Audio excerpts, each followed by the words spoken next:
without this week, without the events that transpire, there is no reason for anything that we do.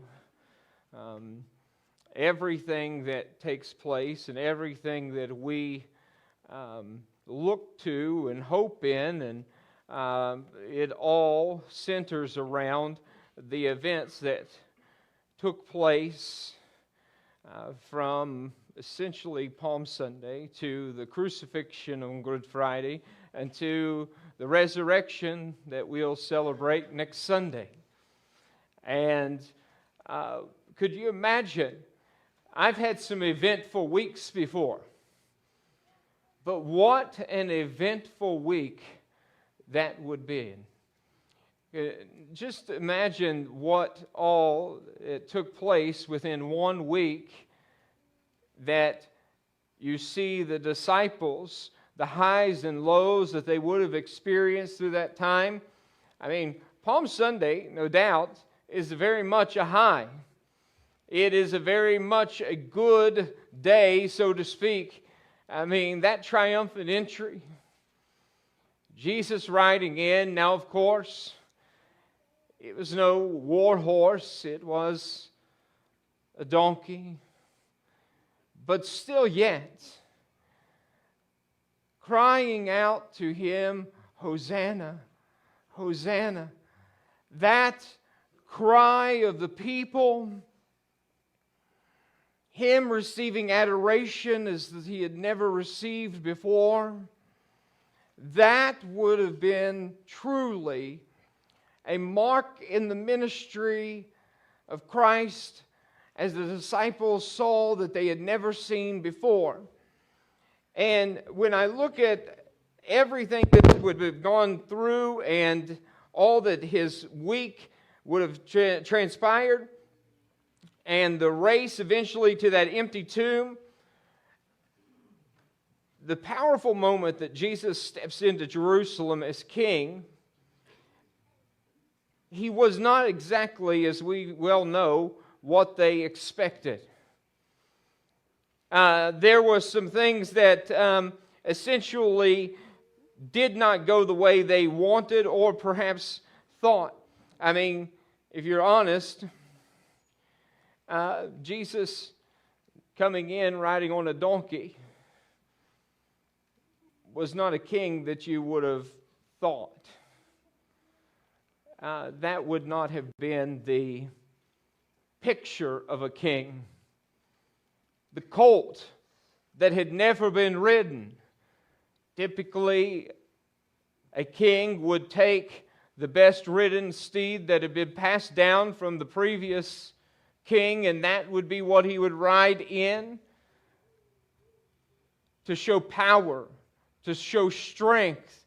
We often hear today the peaceful transfer of power. You've heard that phrase, I've heard it 1,000 times. But that would show the transfer of power, power to power, of king to king, this strength, resilience. You know what I love about Jesus? He never has to prove that He's God. He never has to prove who He is. Because, you know, when you have something, you don't have to prove it. When you are who you are, you don't have to go around saying, you know, you ever have somebody that always is having to prove that they are who they are, like they just want to show off something? That Jesus didn't have to do any of those things. He can ride in on a donkey because He doesn't have to prove that He's anything. But also there's a humility in our servant king as who He is. There's a humility in that aspect of what He does when He rides in this aspect. But there is something to be said about Jesus not being the king that we expected, but He is exactly the king that we needed. He is the king in which we so desperately needed. And, you know, in this moment we can look at the very fact that in worship, in all that we do of life, the fact that we're in a position that we're all in life going to worship somebody. That day they were crying out, Hosanna. I always say, you look at this crowd, I had this talk with somebody the other day, and he said, did you ever think that those folks in that crowd, that they're crying Hosanna here on Sunday, but in just a few days they'll be saying, crucify him. Just goes to show honeymoon wears off very quickly. Pastors know that effect too well. Oh, I can't wait to get that new pastor. And then next week it's like, boy, I can't wait till we get another new one. But, Jesus goes in, and it's Hosanna, Hosanna. And in that aspect, they're looking to him as being this great king of what they want. But the moment that he's not exactly what they expected, it's crucify him. Surely he is a blasphemer, because he didn't come and do what I wanted him to do. Jesus isn't the kind of king that I expected. Everybody, I think, has a mindset or a definition of what they think God is or who they want God to be in their life. We have all confined God to our own definition, our own box, if you will, of who God is to us and what we want God to be. But the problem is, God is none of the things that we plan for him to be or who we desire for him to be. The opposite is true. We must be who God desires us to be, not him being who we desire of him to be.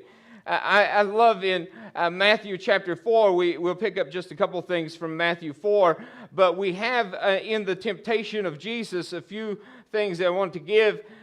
There is in verse 8 of Matthew 4,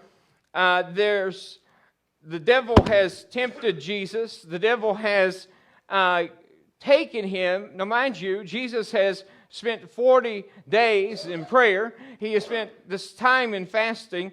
And I always like the very first temptation was what? He tempted him with food. Now, if I took and had you fast for 40 days, and I tempted you with a cheeseburger, or I tempted you with any type of food after 40 days, it wouldn't have mattered what it was. You would have been like Esau selling your birthright so fast, you would have given anything for that. I'll take it. I don't care what it is, where it came from. I'll take it. And the very first temptation that's given to him is to turn these stones into bread. And Jesus says, "One man shall not live by bread alone, but by every word that proceeds out of the mouth of God." Now, we have in verse 8 that the devil takes Jesus up. He says, takes him up to a very high mountain, showed him all the kingdoms of the world, their glory. And he said to him, "All these will I give you if you will but fall down and worship me." Then Jesus said to him, "Begone, Satan, for it is written, you shall worship the Lord your God, and him only shall you serve." So this given to him, that who he would serve, who he should serve. Verse 11, it says, "Then the devil left him. Behold, the angels came and were ministering to him." So Jesus is given to Satan who we must worship, who the focus and object of our worship must be. Satan tempted him with something that would be probably difficult to turn down. Showed him all the kingdoms of the world, their glory. "I'll give you all this, everything." I don't know if all that would truly amount to much when you compare what Jesus already had. But there comes a point in our life that things that you would have never said yes to, things you would have never fallen victim to, temptations you would have never gone down to.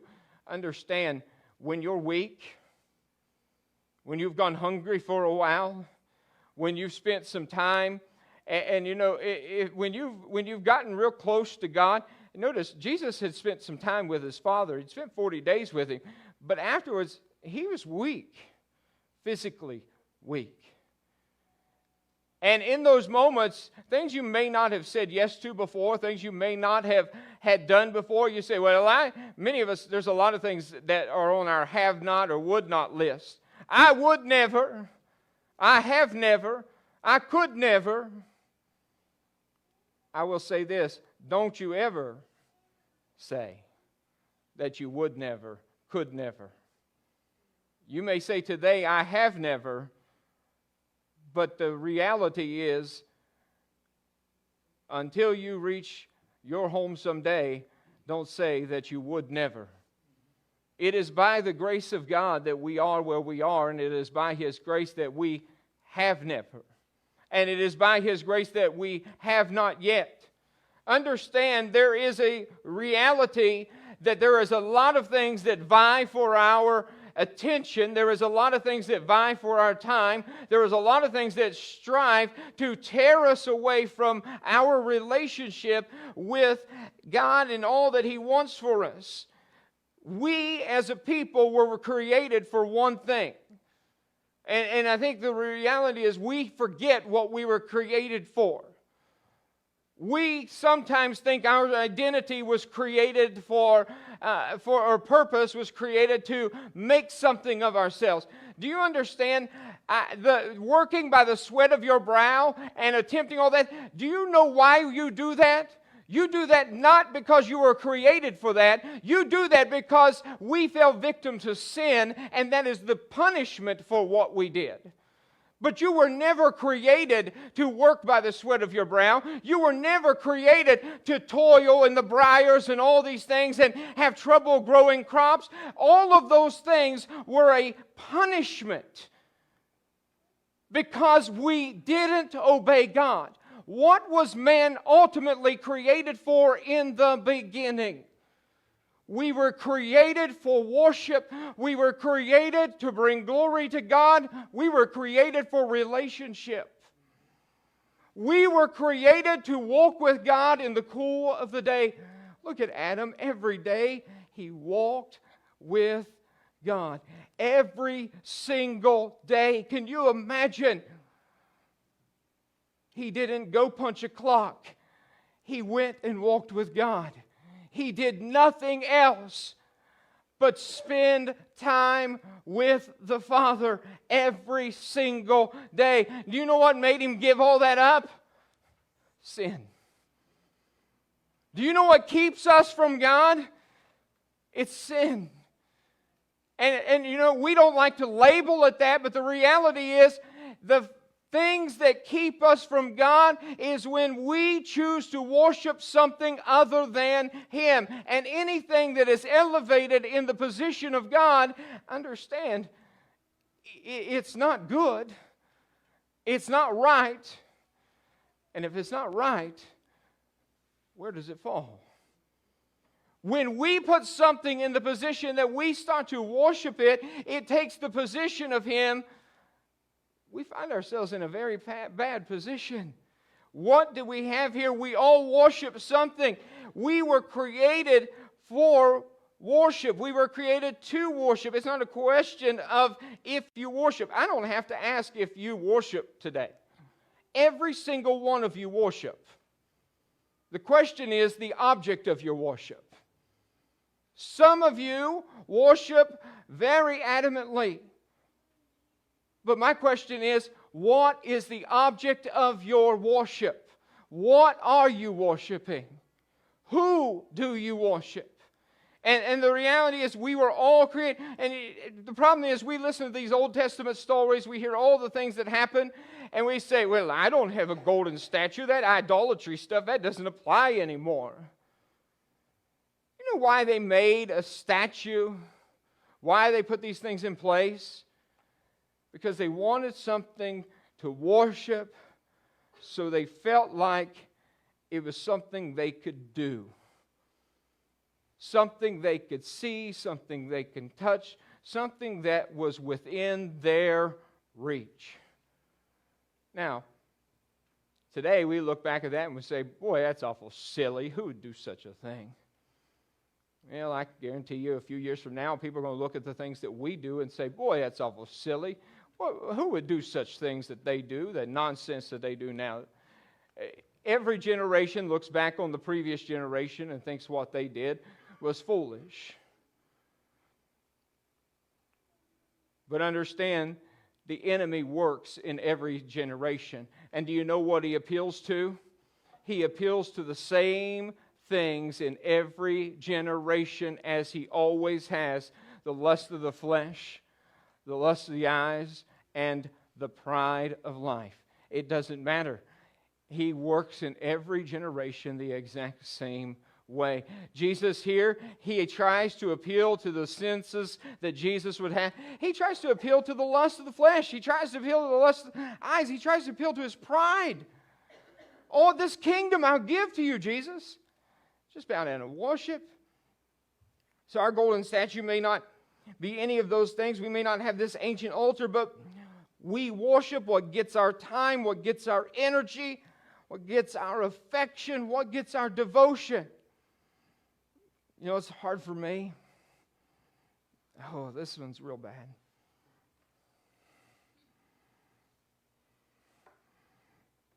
Because I don't view it as bad. But it sets a bad example. You know what means more to me than anything else in this world? Ask me anytime and I'll tell you. There's two little girls back there. I put them above anything else. You know who gets my time? They'll get it. You know who will get my energy? They'll get it. You know who will get my effort? They'll get it.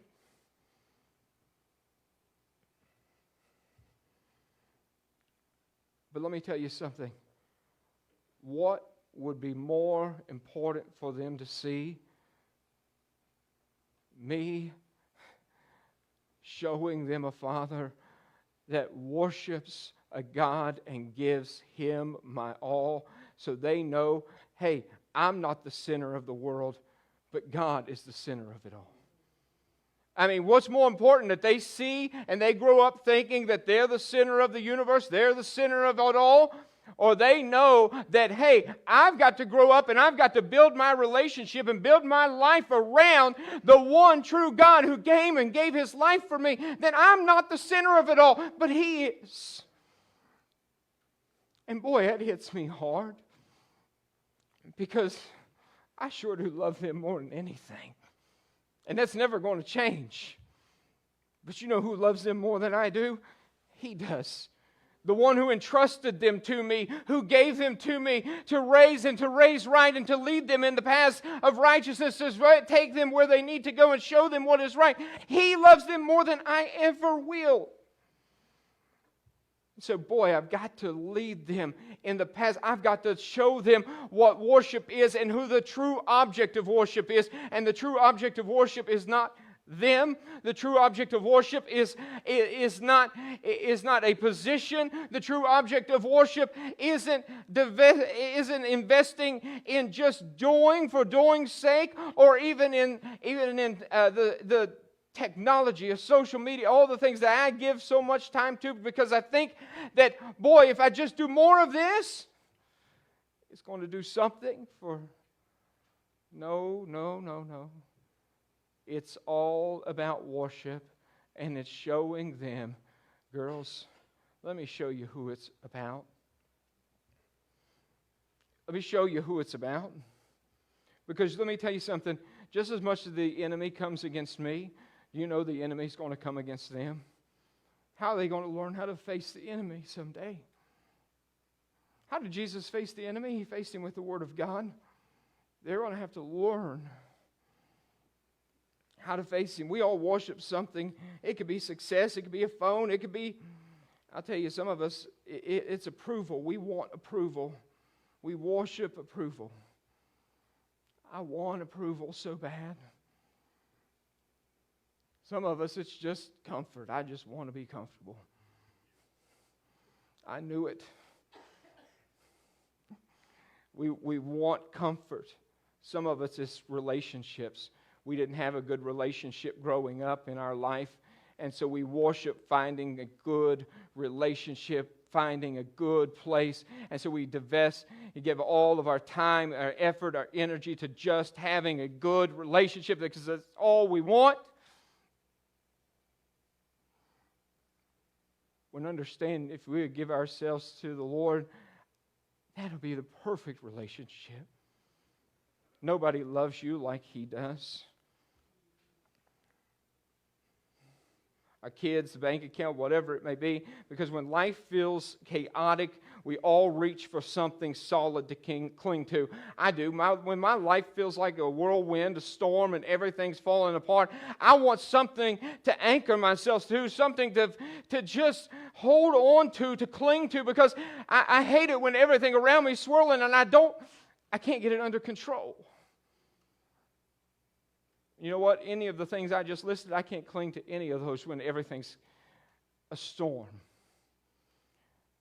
But if I'm worshiping the right thing, you know what? I can grab a hold of Him in the midst of my chaos, in the midst of my storm, and He can be the calm in the largest storm, in the things that rip everything else apart. He can take it and be the calm in those moments. But here's the thing. If it's not Jesus, it won't hold you. Satan takes Jesus up there. He says, bow to me. All these things, you'll be dead. You'll reign over it. You know what Satan was doing? He was trying to offer Jesus a shortcut. This is what I was getting to. This week, I told you, it's a terrible week. You know what Jesus knew? Jesus knew what awaited Him. Hey, some of us know that we got some tough things coming up. Some tough times coming up. Some of us know that we're getting ready to face some things that we don't want to face. It's going to be hard. You know what the devil is good at? He's good at offering us a shortcut around the hard things. He comes to Jesus and says, I know some hard things are coming your way. I got a shortcut for you. Forget that cross. Forget all the things that are coming. If you'll just bow here, I tell you what, I'll give you all these kingdoms. I got a deal for you. Let me tell you something. There is no shortcut to the hard things. I have seen enough church buildings that have had enough volunteers working on them and building them, and we've got back in and seen their work over the years where they took a few shortcuts. And if you don't know what I mean, then you've never pulled back the paneling. You've never seen behind the walls. I've seen the shortcuts. It worked until it didn't. Shortcuts. Sometimes we say, I'll just put a patch on it. I'll take a shortcut. Shortcut to whatever. And we're not careful, we'll fall for that. We'll settle for the shortcut, the immediate fix, the quick comfort. Anything that promises you everything without Jesus is a lie. If you're not worshiping Jesus, you're worshiping everything else.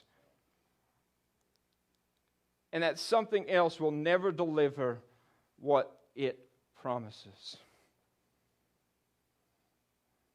You know that?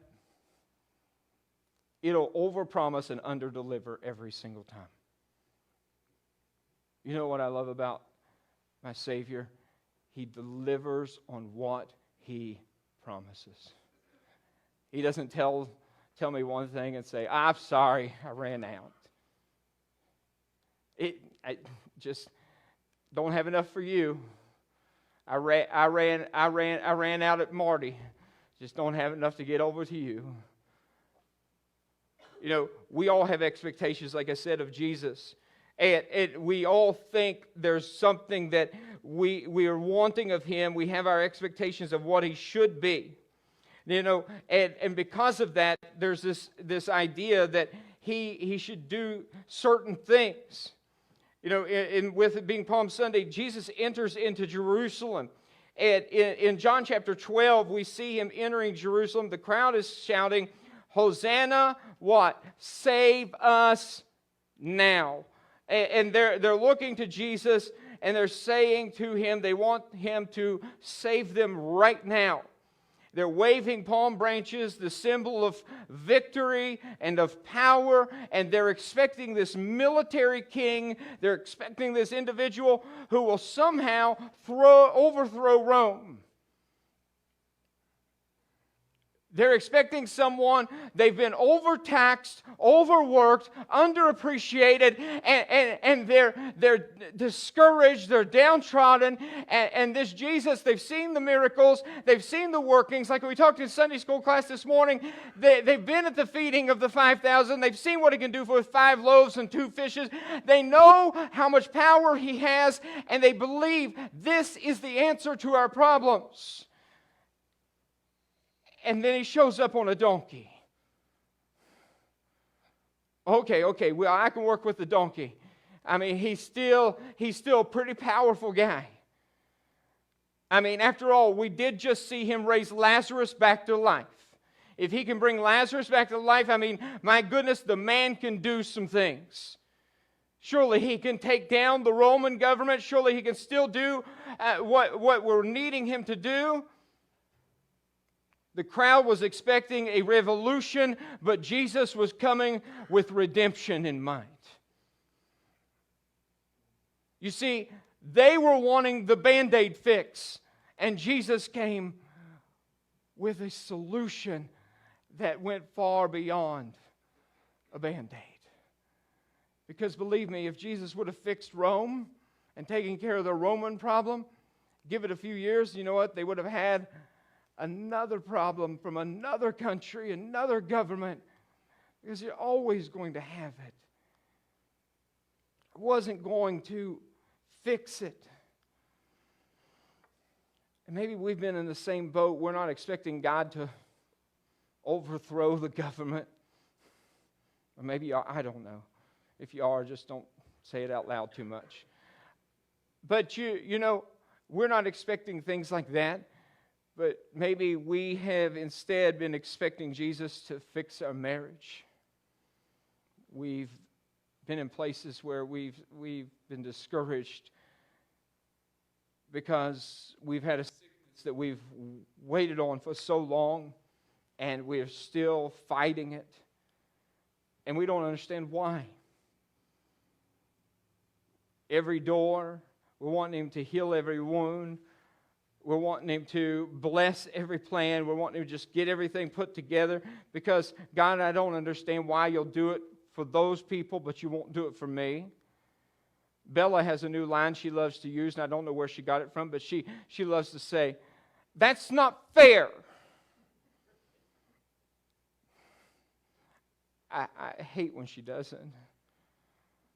But I said, boy, it was perfect for this week, perfect for Sunday, because I said, it sounds just like what we're saying sometimes. God, that's just not fair. Why do You do things for them, but You do nothing for me? It's just not fair. She used one the other day that really hurt. She hasn't said it to me yet, but she said it to Heather. "You don't even love me, Mommy." Ooh.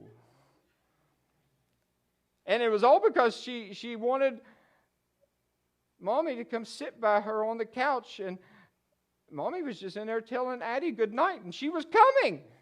But she didn't come right when she wanted her. I think somebody's getting a little too, I don't know who's spoiling that girl. But isn't it amazing, though? I read this story, and I hear some folks that sound just like that. Jesus, You're supposed to overthrow Rome. Jesus, You're supposed to, we've been waiting. This is what we want. What do you mean that's not Your plan? We don't care what Your plan is. This is our plan.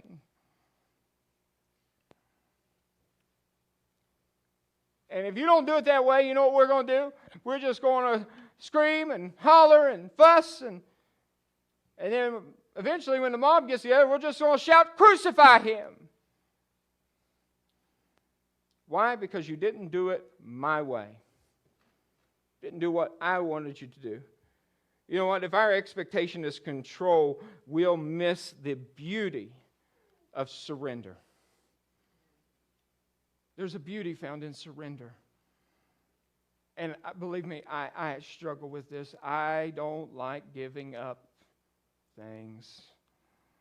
And I'm not talking about possessions. I'm just talking about I like to have my hand in a lot of different areas. But sometimes when we just surrender, there is a beauty found in it. The people expected power, but you know what Jesus came to do? He came to lay down his power. He put it down. Because you know what love doesn't do? Love doesn't force its way in. It lays itself down, and that's what Jesus did for us. Jesus may not always be the king that this world wants, but Jesus is the king that we need. There's a throne, as I said about worship a while ago, there's a throne in every one of our lives. Every single one of us, there is a throne, and someone sits on that throne. For most of us, let's be real, it's us. It's not him. It's us. It's our comfort, it's our plans, it's our control. But Palm Sunday reminds us of one thing: there is only one king. It's not me, it's not you, and his name is Jesus. I like it in Matthew 16:26, says, "What good it is if you gain the whole world but lose your soul?" Jesus didn't come to meet my expectations.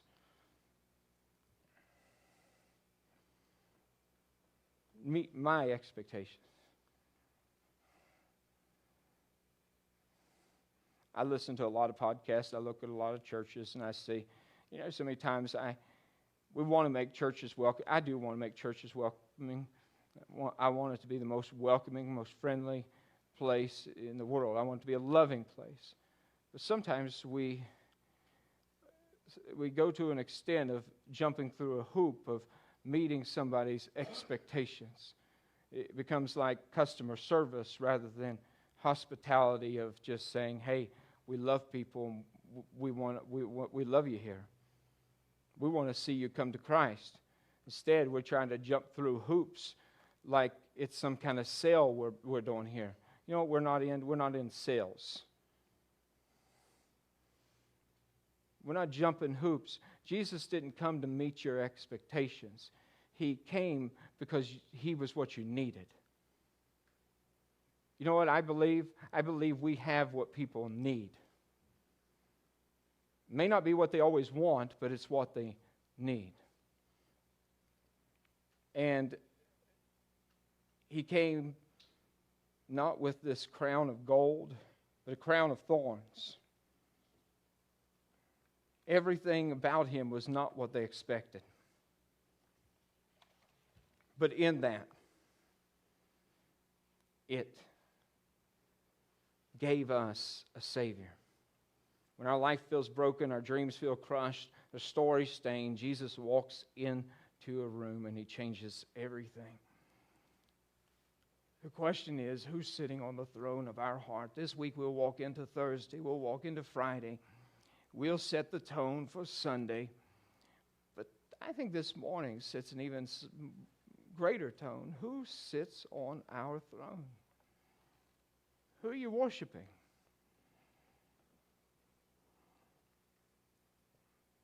Your life's going to go by fast.